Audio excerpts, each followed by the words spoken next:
Hylif nitrogen yn oer iawn a mae rhaid bod yn diogel fawr, okay?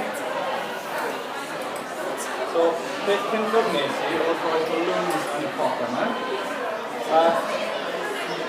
Sawl balloon ti'n credu wedi rhoi nhw fan hyn. So, how many balloons? Barod? 1, 2, 3, 4, 5, 6, 7, 8, 9, 10, 11.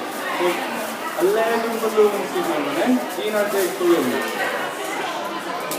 So peth diddorol yw, mae balloons yn newid maint, yn newid I Hylif. A wedyn, os ti'n tynnu fe mas, mae'n troi mewn o lan, a mae'n mynd nôl I air. Okay, so my blue tag, and if I may know, blue tag's quite soft. So if you try to hit it in, what happens? This will get well.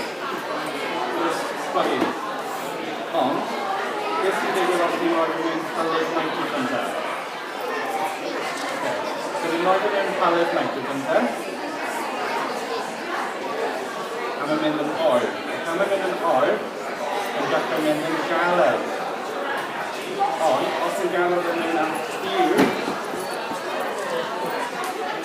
mae'n mynd yn really galed.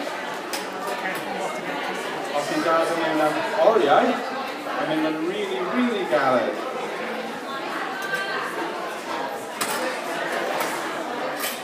A wedyn, y modd, oops, mae'n mynd yn really galed.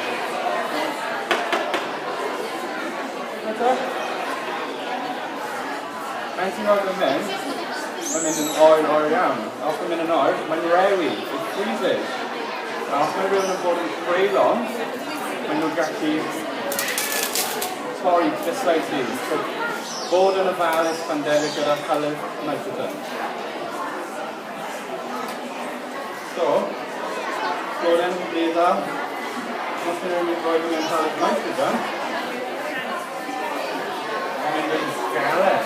Os yw'n dal am mewn, mae'n yn galed iawn, mae'n rewi. O beth i'n gallu neud, yw torri'r blodyn.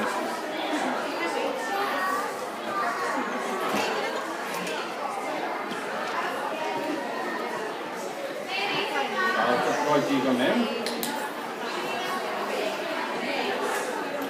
Cymysgwr Hylif.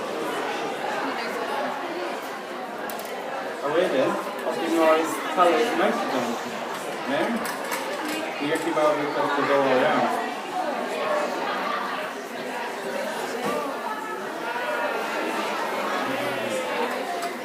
Ni'n cael sgwigod. A mae'r bubbles yn rewi. The bubbles freeze.